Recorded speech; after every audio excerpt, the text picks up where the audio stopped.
नमस्कार प्यारे candidate, strong electrical channel पर आपका एक बार फिर से हार्दिक स्वागत करता हूं। तो दोस्तों, टॉप एमसीक्यू सीरीज अपनी चला रखी थी। तो ये क्लास नंबर 6 अपनी रहने वाली है। 6 नंबर क्लास है ये आज की। इलेक्ट्रिशियन थ्योरी के बहुत ही मोस्ट इंपॉर्टेंट क्वेश्चन मैंने उठाए हैं आज। आप अगर देना देना चाहते हैं यूपीपीसीएल TG2 का एग्ज़ाम रिसेंटली और चंडीगढ़ एएलएम का 9 अप्रैल का जिसका एग्ज़ाम है, उसके लिए ये मोस्ट इंपॉर्टेंट वीडियो रहने वाली है। प्लीज़ रिक्वेस्ट है, चैनल पर अगर आप पहली बार जुड़े हैं प्लीज़ सब्सक्राइब कर लें और बेल आइकन को प्रेस कर लें ताकि इसी वीडियो अपलोड करूं तब आपको नोटिफिकेशन मिलता रहे। ठीक है, वीडियो के डिस्क्रिप्शन में टेलीग्राम ग्रुप का लिंक मिल जाएगा। हमारे टेलीग्राम ग्रुप पर जाके जरूर ज्वाइन हो जाइए। देखो दोस्तों, मैं आपसे प्रॉमिस करता हूँ ये वीडियो आपको एंड तक जरूर देखनी है, एंड तक जरूर वॉच करें। आपको कुछ आज नया सिखाकर जरूर जाने वाला हूँ। ठीक है दोस्तों, आपसे रिक्वेस्ट है कि इस वीडियो को दोस्तों तक जरूर फॉरवर्ड कर दें। प्लीज़ दोस्तों यार, मेरे को सपोर्ट जरूर करें। आपकी सपोर्ट की बहुत बहुत मेरे को ज़्यादा ज़रूरत है अभी, क्योंकि अभी तक अपना चैनल न्यू है। इसलिए आपसे रिक्वेस्ट है, प्लीज़ हाथ जोड़कर कि इस चैनल को जरूर जरूर अपने दोस्तों तक पहुँचाइए, फॉरवर्ड करें जिन्हें इसी चैनल का भी लाभ उनको मिल सके। ठीक है दोस्तों, प्लीज़ आपसे रिक्वेस्ट रहेगी यार, क्योंकि आपकी सपोर्ट की ज़रूरत मुझे अभी बहुत ज़्यादा है दोस्तों। तो चलिए दोस्तों, पहला क्वेश्चन ले लेते हैं। निम्न में से किस लैंप का CPI लगभग 100 होता है? देखो दोस्तों, बहुत अच्छा क्वेश्चन बनता है। CPI की जो फुल फॉर्म होती है वो मैं आपको पहले बताना चाहता हूँ कि इसकी जो फुल फॉर्म होती है वो colour colour rendering colour rendering और इसकी होती है इंडेक्स। ये इसकी फुल फॉर्म होती है, ये लैंपों के अंदर होती है लगभग। CPRI, तो किस लैंप की CPI का जो मान है 100% तक 100% होता है। तो दो लैंप आते हैं दोस्तों। पहला आता है उदीप्त लैंप और हेलोजन लैंप। ठीक है, इन दोनों की जो CPI है लगभग 100 होती है। 100 का मतलब ये होता है, 100 का मतलब क्या होता है कि इनका प्रकाश होता है वो एकदम उजाले के जैसा होता है। ठीक है, एकदम उजाले की तरह, दिन की तरह अपने को ये दिखाई देते हैं। उजाले की तरह होता है 100%। अब देखो, सबसे अधिक होती है इन दो लैंपों की। फिर सबसे कम आ जाए तो डिस्चार्ज लैंप की मैं आपको बता दूं। इसमें जो इसका जो CPI का मान होता है वो सबसे कम माना जाता है डिस्चार्ज लैंप का। ठीक है, क्यों माना जाता है? क्योंकि इसमें एक एक प्रभाव होता है जिसको अपने बोलते हैं स्ट्रोबोस्कोपिक। ठीक है, स्ट्रोबोस्कोपिक स्ट्रोबोस्कोपिक इस नाम का एक प्रभाव होता है। वो उल्टी दिखाई दे लग जाती है ना वस्तु, वो ही है। इस कारण स्ट्रोबोस्कोपिक जिस लैंप के अंदर प्रभाव होगा उसका CPI हमेशा ही न्यूनतम माना जाता है। ठीक है, इसमें कोई प्रकार का स्ट्रोबोस्कोपिक जो प्रभाव वो नहीं होता है, इसलिए जो इसका CPI है वो 100% माना जाता है। दोस्तों, आपको ये क्वेश्चन समझ में आ गया होगा। तो चलिए दोस्तों, नेक्स्ट क्वेश्चन की तरफ बढ़ते हैं। नेक्स्ट क्वेश्चन क्या कह रहा है? नेक्स्ट क्वेश्चन अपने को कह रहा है कि एक DC मोटर की गति है दो किन कारकों पर निर्भर करती है? सिंपल सी ये इसकी परिभाषा दोस्तों, ज़्यादा नहीं टाइम आपको मैं दूंगा। जो DC मोटर की गति होती है वो N स्पीड इसको लिखते हैं और वो फ्लक्स के व्युत्क्रमानुपाती होती है। ठीक है, मान सकते हैं फील्ड फ्लक्स के व्युत्क्रमानुपाती होती है। तो C नंबर ऑप्शन राइट हो गया। दूसरा देश का काउंटर EMF दोस्तों, काउंटर EMF को अपने बोल सकते हैं बैक EMF। ठीक है, काउंटर EMF का बैक EMF का नाम होता है, या गवर्नर भी इसको बोल सकते हैं। बैक EMF का जो गति होती है वो समानुपाती होती है। ठीक है, इसको ऐसे भी लिख सकते हैं N समानुपाती EB। EB दोस्तों, ये इस मोस्ट इंपॉर्टेंट है। एक ये स्टेज नंबर 2 की बैक EMF का सॉरी फ्लक्स है, फील्ड फ्लक्स है जो गति के विरुद्ध अनुपाती होता है। मतलब B नंबर ऑप्शन और C नंबर ऑप्शन इसके राइट हो जाएंगे। C नंबर ऑप्शन को अपने लॉक, D नंबर ऑप्शन को लॉक कर देते हैं। ठीक है, इसका ये हो जाएगा। देखो दोस्तों, इससे ही तो अपने सीरीज मोटर के DC के अंदर, सॉरी, इसके अंदर अपने देखो DC मोटर, DC सीरीज और DC शंट मोटर के, ये इसी से तो अपने उसकी स्पीड कंट्रोल करते हैं। ठीक है, फ्लक्स को बढ़ाते हैं और गति घट जाती है, फ्लक्स को घटाते हैं गति बढ़ जाती है, और बैक EMF का मान बढ़ाते हैं गति बढ़ जाती है। ठीक है, इससे तो अपने कंट्रोल करते हैं DC मोटर, सीरीज मोटर और शंट मोटर के। ठीक है, ये देखो बहुत अच्छा क्वेश्चन है। कह रहा है रूक्स अति धारा रक्षण का गुणक घटक का मान होगा अति रूस सॉरी रूस अतिरिक्त धारा। इसका मतलब क्या होता है दोस्तों? देखो, इसका मतलब होता है क्रॉस, ये फ्यूज के अंदर होता है। प्रोटेक्शन एक प्रकार की डिवाइस होती है, क्रॉस एक्सेस इसका जो इंग्लिश के अंदर नाम होता है क्रॉस एक्सेस डिवाइस। ठीक है, क्रॉस एक्सेस डिवाइस ये होती है। देखो रूक्ष अति धारा रक्षण प्रोटेक्शन डिवाइस होती है। इसका गुणक घटक का मान पूछा है तो दोस्तों आपको फिक्स आंकड़ा है। देखो इसका फिक्स आंकड़ा 0.81 इसका होता है। तो इसके एक दो एग्जाम्पल मैं आपको बताना चाहूँगा। इसके एग्जाम्पल होते हैं पुनः तार फ्यूज, ठीक है। पुनः बांधने योग्य जो फ्यूज होता है ना वो इसी के अंतर्गत आता है। किसके अंदर? क्रॉस एक्सेस डिवाइस के अंदर, ठीक है। फ्यूज एक हो गया। उसके बाद 2 नंबर इसका एग्जाम्पल आता है किट कैट फ्यूज, ठीक है। किट कैट की फ्यूज का यही इसी के अंतर्गत आएगा किटकैट फ्यूज, ठीक है। तीसरा एग्जांपल होता है बस cap fuse. Base cap fuse होता है। बेस कैप फ्यूज होता है। एक ये होता है दोस्तों। एक और दूसरा होता है जिसको अपने बोलते हैं क्लोज एक्सेस करंट, ठीक है। क्या बोलते हैं? क्लोज हिंदी में भी नाम बताऊंगा आपको। हिंदी में दोनों याद करने हैं, एग्जाम की दृष्टि से महत्वपूर्ण है। क्लोज एक्सेस डिवाइस, ठीक है। डिवाइस इसको बोल सकते हैं या इसको हिंदी में बोलते हैं बंद। क्लोज का मतलब बंद, एक्सेस अति धारा और अतिरिक्त धारा रक्षण, ठीक है। इसका जो गुणक घटक का मान होता है 1.23 होता है, ठीक है। किसका? बंद अतिरक्षक धारा जो धारा रक्षण का जो गुणक घटक होता है वो 1.23 होता है। और क्रॉस एक्सेस का कितना होता है? 0.81 होता है। इसके अंदर क्लोज एक्सेस के अंदर एक आता है HRC फ्यूज, ठीक है। HRC fuse high rupturing capacity जो फ्यूज होता है वो, या इसको बोल सकते हैं इसमें जो सारे के सारे सर्किट ब्रेकर होते हैं, vacuum circuit breaker, oil circuit breaker, वह हमेशा क्लोज एक्सेस में आएंगे। और इनका जो एक बात मैं बता दूं, इनका एक बात मेरे को याद हो चुकी है कि क्रॉस एक्सेस करंट का जो फ्यूजिंग फैक्टर होता है वो कितना होता है? फ्यूजिंग फैक्टर का मान हमेशा 1.5 से अधिक होता है, ठीक है। 1.5 से अधिक होता है। अगर आपने बात करें किसकी? क्लोज की, तो क्लोज का कितना होगा फिर? फ्यूजिंग फैक्टर FF का मान, फ्यूजिंग फैक्टर का मान 1.5 से कम होता है दोस्तों, ठीक है। कम कम होता है तो इसका मान आप देखो 0.81 कर देना। राइट आंसर आपका आ जाएगा A नंबर ऑप्शन, ठीक है। तो बढ़ते हैं क्वेश्चन नंबर। देखो ज़्यादा वीडियो लंबी हो जाती तो कोई देखता नहीं है, इसीलिए अपने सीधे शॉर्ट में करेंगे। निम्न में से एक अचालक पदार्थ का गुण है। देखो अचालक चालक पदार्थ का अचालक है दोस्तों। यहाँ पे एक अचालक पदार्थ है तो महंगा होना चाहिए। अपने को गुण ढूंढना है दोस्तों, महंगा नहीं होना चाहिए। इसका अवगुण है प्रतिरोध कम हुआ तो वो अचालक कैसे बनेगा?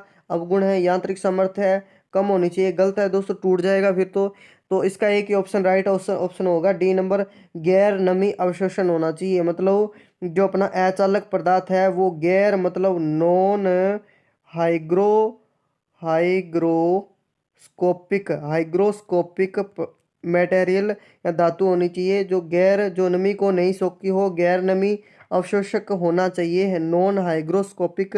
ये क्या है? एक अचालक पदार्थ का गुण है, ठीक है।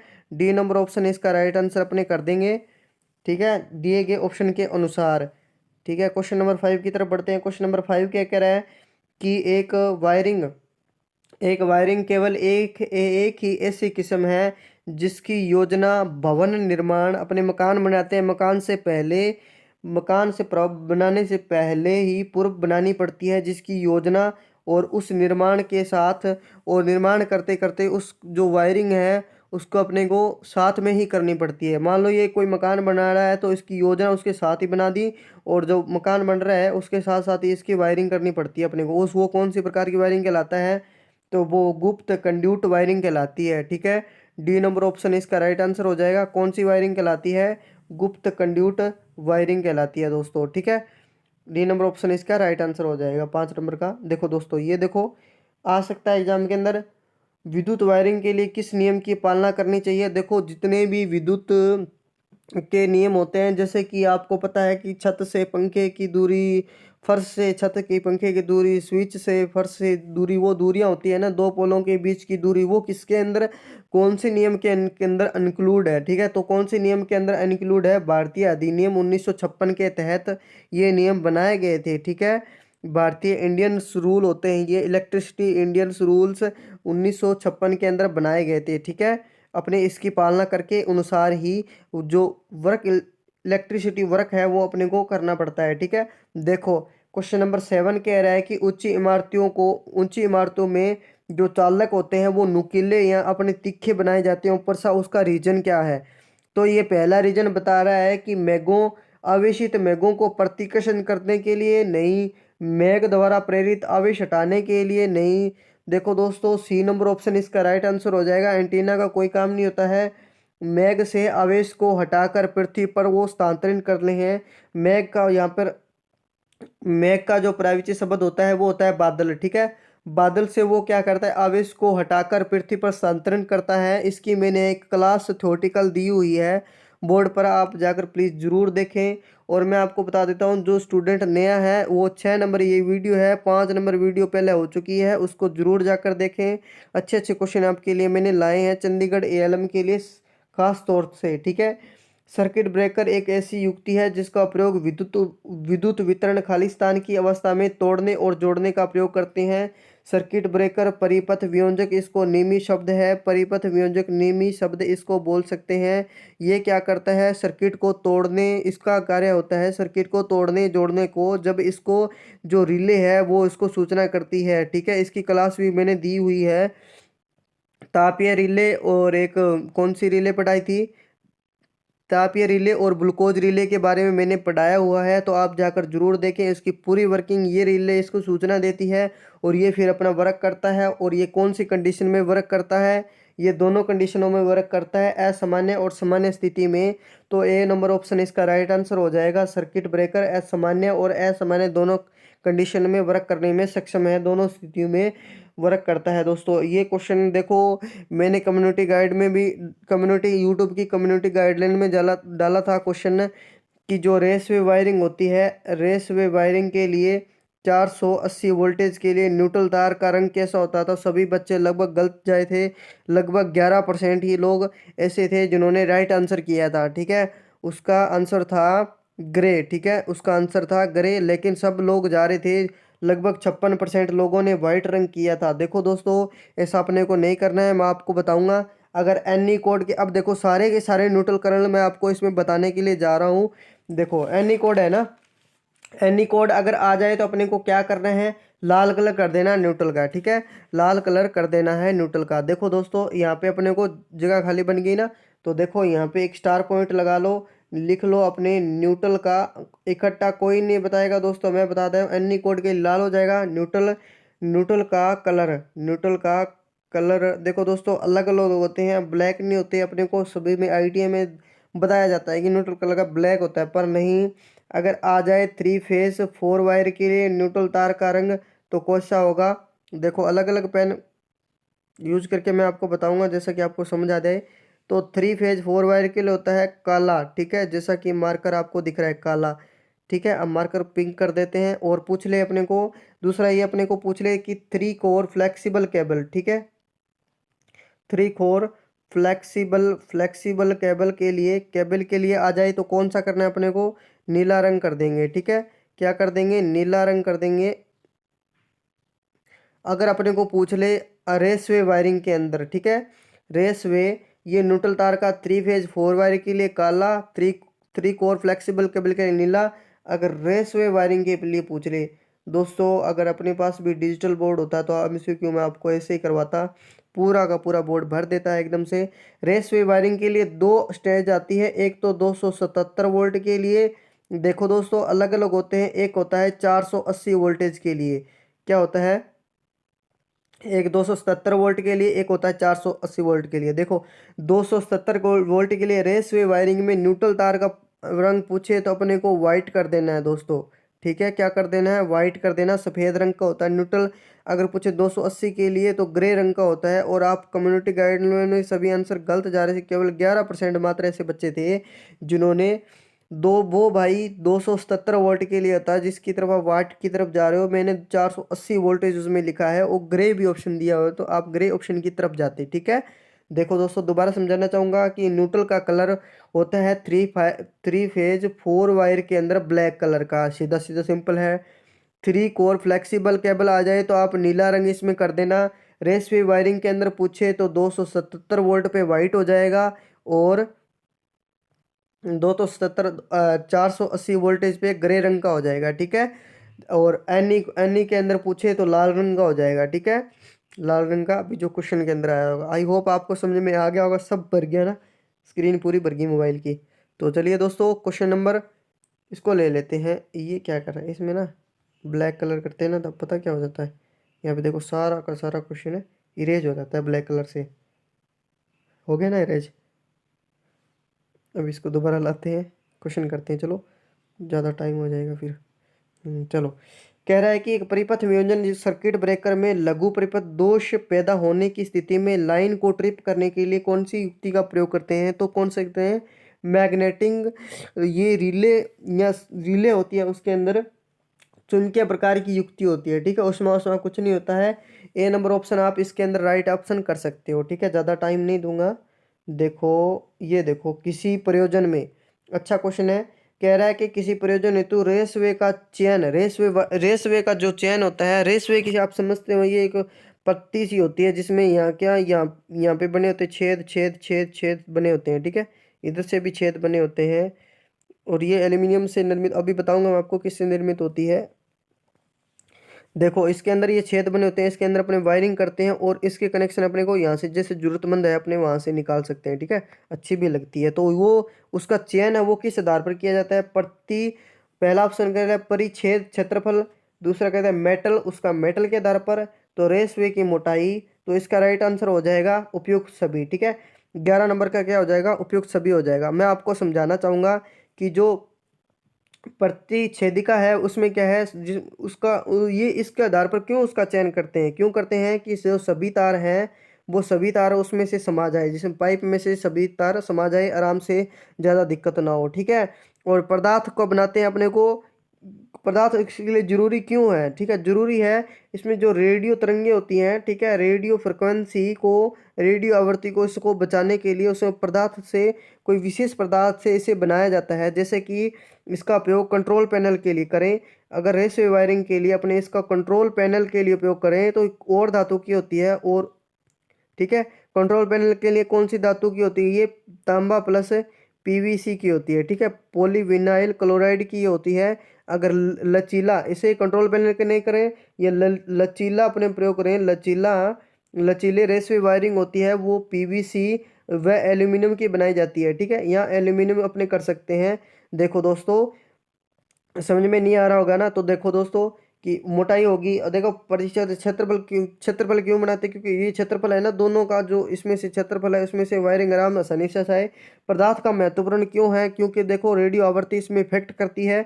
अगर कंट्रोल पैनल के लिए अपने प्रयोग कर ले हैं रेसवे का, तो तांबा और पीवीसी का बनाते हैं। ठीक है, कंट्रोल पैनल के लिए तांबा और पीवीसी का बनाते हैं। अगर वैसे ही अपने लचीला रेसवे प्रयोग कर रहे हैं तो पीवीसी एल्यूमिनियम से निर्मित होती है। ठीक है, अच्छा क्वेश्चन बनता है, आपको समझ में आ गया होगा। अब इसका डी नंबर ऑप्शन कर दें, रेशवे की मोटाई पर भी चयन उसका किया जाता है। ठीक है, चलते हैं क्वेश्चन, इसको चेंज कर लेते हैं। हाँ, अब चलो, कह रहा है कि एक अति व न्यून वोल्टेज, अति व न्यून वोल्टेज दोष के दौरान उपकरणों को नुकसान होने से बचाने के लिए किस प्रकार का रिले उपयोग में लेते हैं।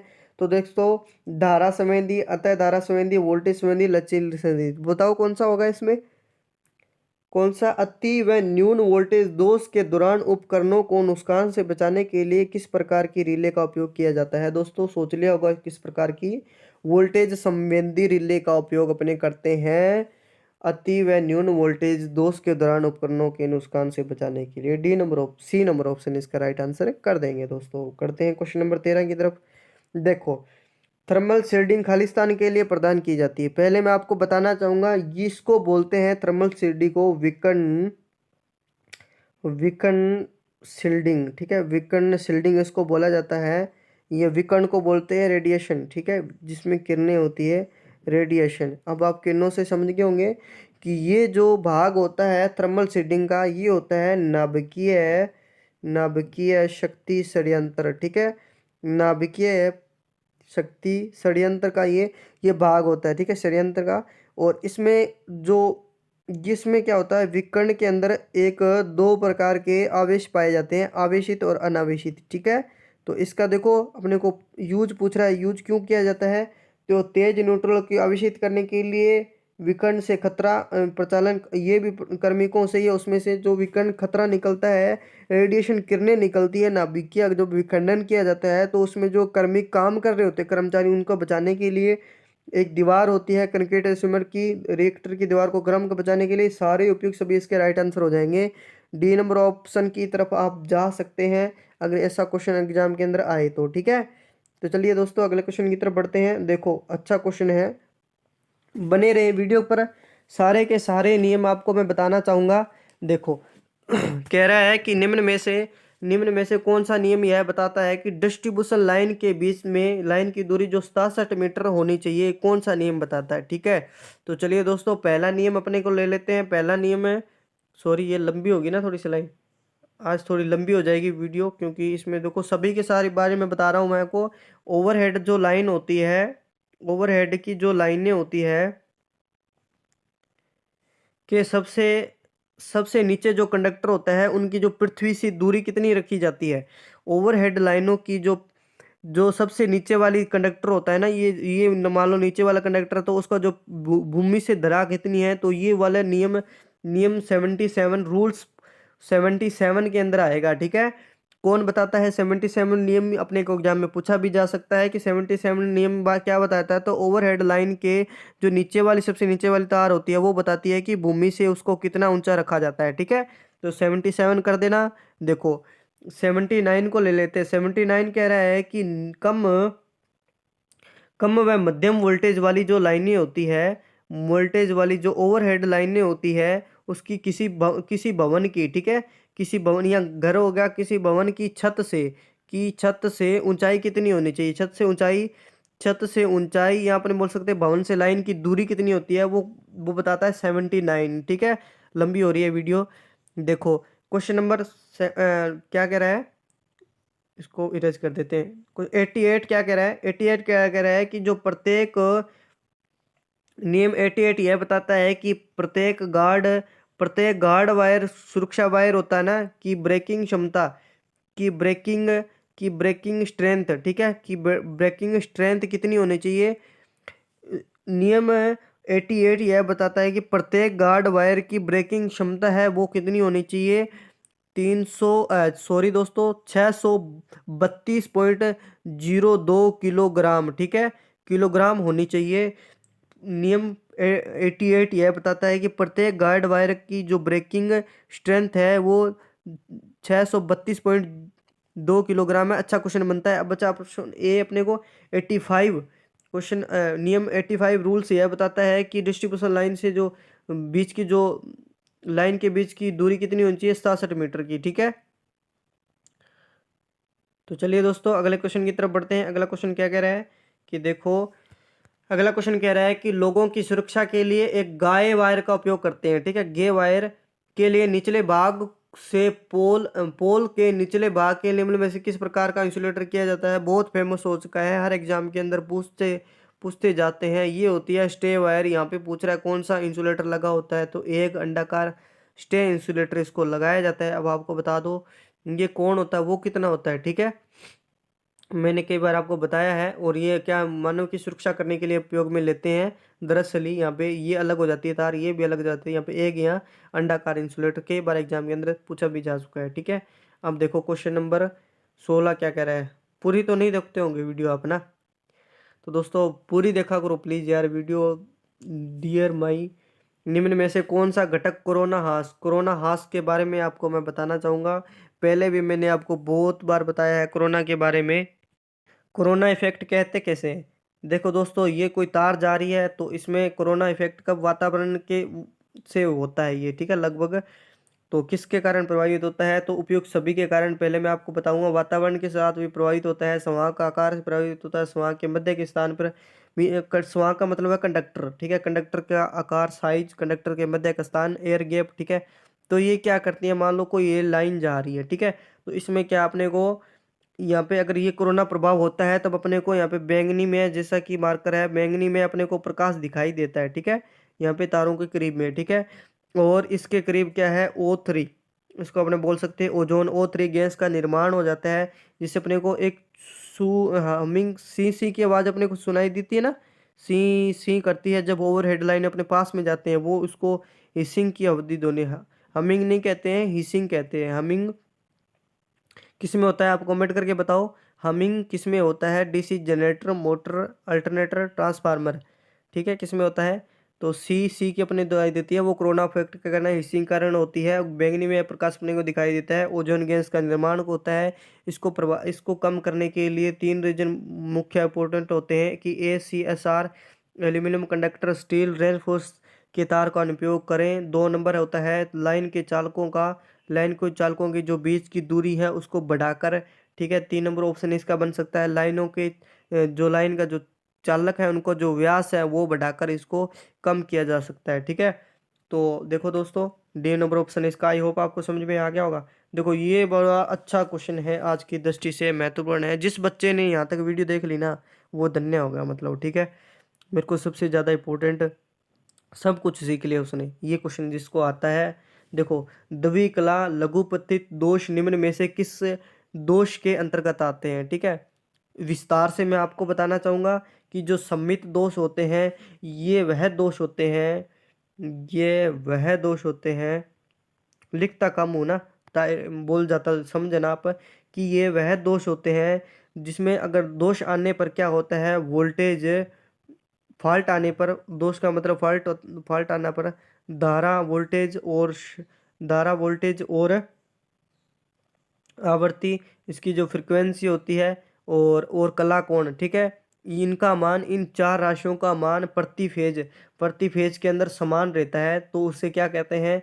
उसे कहते हैं असमित दोष, या इसके अंदर ये रहता है। ठीक है, इसका गुण है कि अगर भी फॉल्ट आ भी गया तो वोल्टेज, धारा, आवर्ती और कला कोण का प्रति फेज में जितना चल रहा है उतना ही चलेगा, दोष आ गया हो तो भी। ठीक है, सम्मित दोष इसे कहते हैं। ये क्या होते हैं? एग्जाम्पल के तौर पर सम्मित दोष देखो, एल लिख सकते हैं, आपको याद रख लेने का आसान तरीका बताऊंगा। LLE ओपन होगा। ठीक है, देखो, L1 L2 L3 तीनों लाइन ओपन होगी तो सम्मित दोष कहलाएगा। ठीक है, L1, दूसरा एग्जाम्पल आता है L1 L3, देखो तीनों लाइनें जो शॉर्ट होगी वो इसका ये भी इसके सम्मित दोष के अंदर आता है।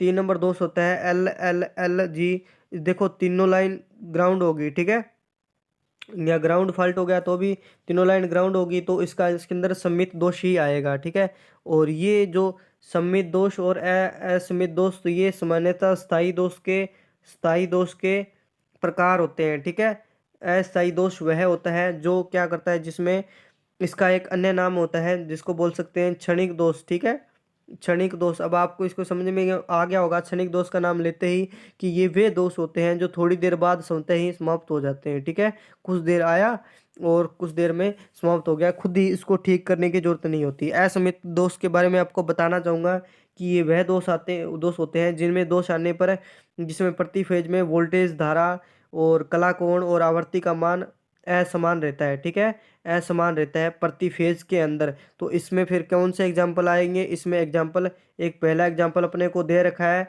द्विकला लघुपतित, मतलब दोनों लाइनें हैं जो लघुपतित मतलब शॉर्ट होगी। ठीक है, और दूसरा एग्जाम्पल आ सकता है LG, लाइन और ग्राउंड फॉल्ट हो गए। तीसरा ऑप्शन LLG, इसका आ सकता है दोनों लाइन और एक ग्राउंड फॉल्ट हो गया, और एक लाइन है जो, चौथा इसका एग्जाम्पल है एक लाइन ओपन होगी। ठीक है, आपको समझ में नहीं आया तो आप पीछे जाके देख सकते हैं, अच्छा क्वेश्चन बनता है। अब इसको दो लाइन क्या होती है, शॉर्ट सर्किट होगी। ठीक है, शॉर्ट होगी तो कौन सा आएगा? असमित दोष इसके अंदर आएगा, बी नंबर ऑप्शन है, राइट ऑप्शन आ जाएगा। ठीक है, देखो, अब देखो एग्जाम्पल का जो एग्जामिनर है उसका क्वेश्चन करने का बहुत तरीका बदल चुका है, अपनी से एक स्टेज वो हमेशा आगे चलता है, इसलिए उसको अपने को एग्जामिनर कहते हैं। देखो, सबने रट रखा है कि XLP का फुल फॉर्म ये होता है, पर अपने देखते आंसर को पहचान जानते हैं, मतलब इसको अगर अपने को पूरी गहराई से नहीं पढ़ते हैं अपने। ठीक है, तो XLP केवल एक प्रकार का हाई टेंशन केबल होती है जिसमें L शब्द का अर्थ होता है। देखो, आगे चला गया ना एक स्टेप, XLPE, देखो XL का पूछ लिया, पूरा का नहीं पूछा, तो पूरा का पूरा याद होगा तो L तो आ ही जाएगा। ठीक है, देखो, पर अपने कंफ्यूज होते हैं, लोकल करें या लाइन करें या लिक्ड करें। ठीक है, लेड तो अपने को पता ही नहीं होगा। ठीक है, शीशे की, तो लाइन करें या लिक्ड करें या लोकल करें, तो आपको हमेशा गहराई से पढ़ना होता है दोस्तों। इसकी जो फुल फॉर्म होती है, पहले मैं आपको बताना चाहूँगा, इसकी जो फुल फॉर्म होती है वो होती है क्रॉस, एस आएगा, सॉरी, क्रॉस लिंक्ड पॉली एल्थिन, ठीक है, एथिलीन इसकी फुल फॉर्म होती है। तो क्रॉस लिंक्ड आ गया ना, तो सी नंबर ऑप्शन इसका।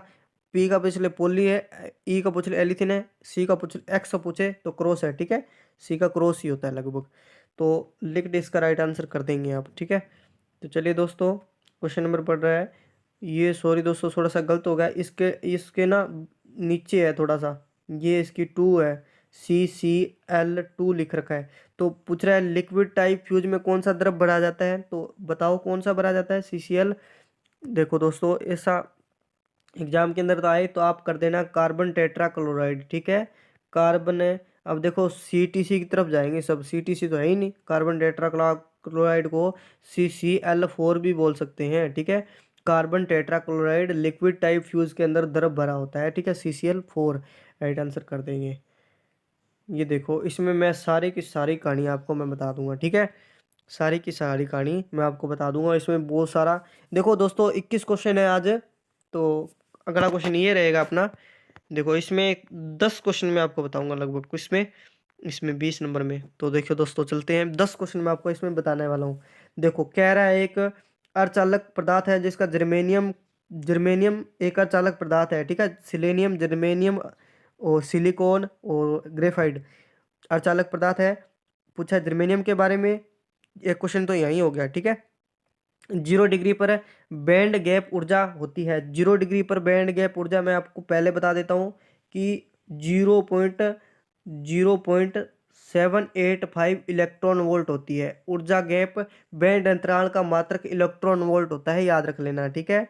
और सिलिकॉन का कितना होता है, 1.12 इलेक्ट्रॉन वोल्ट, ठीक है, 1.2 इलेक्ट्रॉन वोल्ट। देखो दोस्तों, अब यहाँ पे अपने लिख लेते हैं, ये किसका होता है, सिलिकॉन का, सिलिकॉन अपने यहाँ पे लिख देते हैं। सिलिकॉन की सारी मैं विशेषता आपको बताने वाला हूँ कि सिलिकॉन जो टेम्परेचर होता है, सिलिकॉन का टेम्परेचर लिख लेना दोस्तों, 150 डिग्री सेंटीग्रेड से 200 डिग्री सेंटीग्रेड तक इसका टेम्परेचर होता है, ठीक है। इसका अपने अणु अंक पूछ सकते हैं, अणु अंक, अणु अणु अंक इसको एग्जामिनर पूछ सकता है, तो अणु अंक बता देना, इसका अणु अंक 14 होता है, ठीक है। और पूछ सकता है अपने को अणु भार, पूछ सकता है अपने को अणु भार कितना होता है, तो दोस्तों कितना बता देना, अणु भार इसका 14 दूना 28 होता है, ठीक है, 28 इसका होता है। और इसकी जो मैंने इसका क्वेश्चन पहले भी दिया हुआ है कि इसकी जो रिवर्स करंट है, वो रिवर्स करंट है 8 डिग्री सेंटीग्रेड पर 2 गुनी हो जाती है, ठीक है, 8 डिग्री सेंटीग्रेड पर 2 गुनी हो जाती है। इसका दूसरा जो क्वेश्चन आता है वो आता है कि इसकी जो डाइलेक्ट्रिक स्ट्रेंथ, डाइलेक्ट्रिक स्थिरता है, यहाँ पे लिख रहे हैं डाइलेक्ट्रिक स्थिरता है, उसका मान कितना होता है, तो दोस्तों इसका डाइलेक्ट्रिक स्थिरता का मान 12 होता है, ठीक है।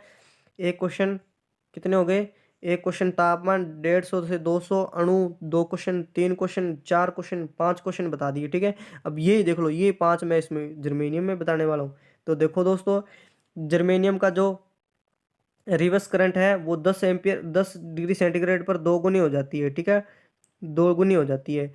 बात नहीं इसका अणु अंक की, अणु अंक कितना होता है, तो 32 होता है इसका अणु अंक, ठीक है। और अणु भार की अपनी बात करें, अणु भार की अपनी बात करें तो 72.6 अणु इसका भार होता है, ठीक है। इसकी डाइलेक्ट्रिक स्थिरता कितनी होती है, तो दोस्तों इसकी डाइलेक्ट्रिक स्थिरता 16 होती है, ठीक है। और सिलिकॉन की कितनी थी, 12 थी, सिलिकॉन की 12 थी, जर्मेनियम की 16 होती है, ठीक है। तो कितने बता दिए, 10 और 10 12 13 क्वेश्चन हो गए डायलेक्ट, ठीक है।